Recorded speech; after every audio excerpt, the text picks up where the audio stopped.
Around 1,900 Norwegian volunteers served in the German Waffen-SS and fought at the Eastern Front. Now, according to the German refuse of that time, the Norwegian people were seen as fellow Aryans, so it would make sense that the Norwegian people would join the Nazis.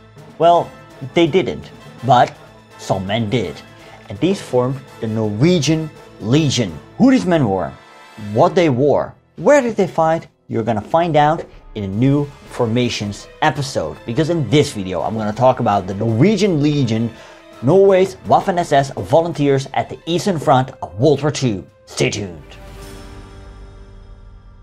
Hey, good to have you back on the channel, and if you're new on this channel, my name is Stefan. I'm a history teacher from the Netherlands, not from Norway, and I do like to hustle history for you, and if you liked it, then please consider subscribing and do not forget to hit that notification bell so you'll become part of the hustle. Let's start. To determine the origins of the Norwegian volunteers at the Eastern Front of World War II, we need to go back to before the outbreak of war. Fascism was on the rise in many European countries, and Norway was no exception. They had their own fascist party named the National, Samling, which means National Rally, in short NS. They also had their own uniforms, flag and eagle mark. Wow, so original. Gotta give it that. This party was founded in 1933 by former minister Vidkun Quisling. In the elections of that year, they gained around 2% of the votes, which was more than the communists, but not a whole lot. This showing did not increase the following year. Right before the outbreak of World War II, the NS had between 5,000 and 6,000 active members. And then, on 9 April 1940, the German army invaded Denmark and Norway. The Norwegian army was badly trained and ill-equipped and had to fall back. Allied support that landed at Narvik was only able to prolong the inevitable. The remaining Norwegian forces signed the capitulation treaty with the Germans on 10 June. Norway was now taken over by the Germans. Hitler appointed Joseph Terboven as Reichskommissar. In September, all political parties were banned in the country except the NS. Members of this party became commissary ministers, and in 1942, Quisling was made head of the collaboration government. According to Reichsführer SS Heinrich Himmler, race and not nationality was a key component in the establishment of the Greater Germanic Empire. And therefore, the Norwegians could be a part of this. And collaborator Quisling was very happy to assist him with that by recruiting volunteers for the Waffen-SS. Quisling proved more than willing to promote and facilitate the recruitment of Norwegians into Germany's armed forces. The Norwegian fascist leader undoubtedly wanted Germany to win the war, and he was a firm believer in the idea of Nordic Germanic racial unification. However, like most other collaborators in Nazi-occupied Europe, Quisling and his party also pursued their own nationalistic aims and power political interest. See, and this is the problem that many fascist collaborators in Nazi-occupied Europe faced. See, fascism promotes the idea of extreme nationalism, and this basically goes hand in hand when all of a sudden German fascists overrun your country and chase away the Democrats. However, it clashes on the very same principle. And Quisling, he hoped that by proving loyal to Hitler, Norway would one day regain its independence under Quisling's leadership. And by offering Norwegian men fighting for the Germans, Quisling wanted to impress Hitler, and also he wanted to grow his party, because if one day Norway would regain its independence and Quisling's party was in charge, it had to be bigger than it was at the current moment. Military collaboration was rooted in the party's ideology, and on top of that, the Norwegian army has been disbanded in June 1940, and by offering Norwegian volunteers for the Germans, Quisling hoped to restore the Norwegian army. Before Operation Barbarossa kicked off, January 1941, a campaign was launched to recruit volunteers for SS Regiment Nordland. At the end of that month, a group of around 200 volunteers were sworn in by Himmler himself at a ceremony in Oslo. Later, several hundreds more were enrolled, although exact numbers aren't clear.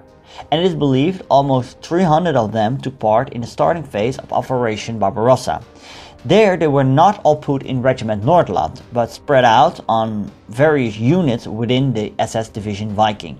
These men would fight themselves all the way through Ukraine towards the Caucasus and were involved in brutal fighting. Most Norwegian volunteers were recruited after Operation Barbarossa had kicked off. On June 29th, Reichskommissar ter Bove announced the establishment of the Norwegian Legion via the radio. Since Finland was attacked in 1939 by Soviet forces and settled a peace deal in 1940, but anyway, they had to be saved from the Red Peril. And that was a major propaganda slogan. Finland also featured prominently in the propaganda, reflecting the decision makers' deliberate effort to take advantage of the rife sympathy with the Finns following the Winter War of 1939-40. Whereas the leaders of the National Samling remained loyal to the Molotov-Ribbentrop Pact during the Winter War, trying to divert attention away from the conflict, the tone changed sharply after Germany's attack in June 1941. Now it was repeatedly stressed that the Norwegian Legion would be deployed on Finnish soil to fight for Finland's freedom and independence. For a long time, it was believed that most of the Norwegian volunteers went because of pro-Finnish and anti-Soviet sentiments. And this was basically because the memoirs that were written by Norwegian volunteers after the war was over were used as a source. Now, historian Sørlie, he points out a different story. Sure, anti-Soviet and pro-Finnish sentiments were widely shared in Norway. However, the idea of joining the Germans in a crusade against Bolshevism simply was not. Most Norwegians were against Hitler, and most Norwegians were against Quisling, and they were pro-English. On top of that, only 2% of the Norwegian population was a member of the NS, and 80% of the volunteers that joined the Norwegian Legion had a background with this party. And therefore you can say that most of these Norwegian volunteers were ideologically motivated. Also, there were also Norwegian men that joined because they had the desire for adventure, they had career prospects, or they wanted to fight boredom. Quisling hoped that he could send 30,000 volunteers to the Finnish front. This expectation was not lived up to in two ways. First, not 30,000 but only 1,700 by August 1941 had volunteered, of which 800 were accepted. And second, they weren't sent to the Finnish front. Instead, these men were sent to the Leningrad Front.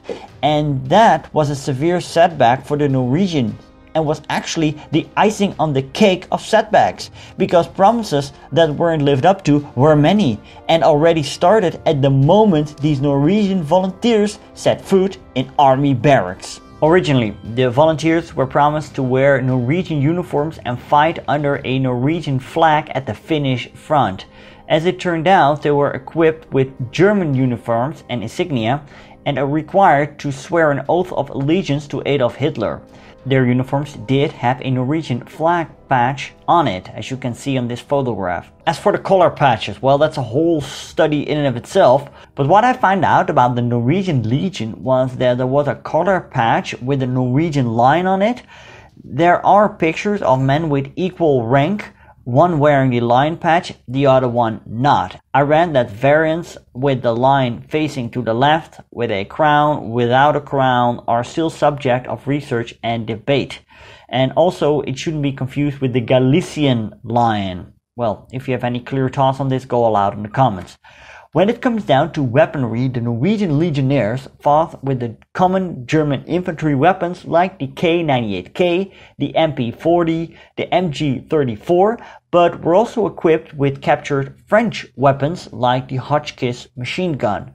and like many of their German colleagues, they gladly made use of captured Soviet PPSH-41 submachine guns. The Norwegian legionnaires, they were promised to be trained on Norwegian soil, but instead of that, they were sent off for training in Germany. And they were promised that they could serve at the Finnish front, but instead of that, they were sent to the Leningrad Front.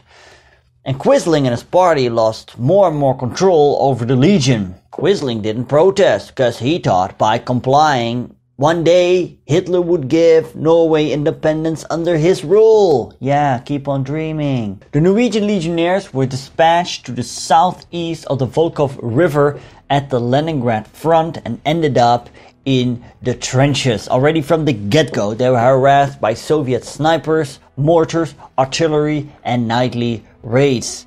And there was the Russian winter. Yeah, these Norwegians were accustomed to cold weather, but Russian winters are a different story. During this entire period, the unit was plagued by disillusionment, which even led to self-mutilation and desertion. In April, they were transferred to Uritsk, southwest of Leningrad. In the following summer, the legionnaires were transferred to another division and find themselves now alongside Dutch, Flemish and Latvian volunteers. In the winter of 1942-43, they endured some Soviet attacks. In March 43, the Legion was withdrawn to Latvia and later repatriated. In May, the unit was officially dissolved. Around 1,900 Norwegians had served in the Legion and around 180 men were killed. Also, 400 Norwegian nurses served at the front, of which 20 were killed in action or missing in action. So this whole operation of the Norwegian Legion, well, no. If you want to know more about why Dutch joined the ranks of the Waffen-SS, click here. If you want to know more about Finland during World War II, it's a very unique and interesting story. You can click right here. Thank you so much for watching. Do not forget to subscribe and zeg dag senere.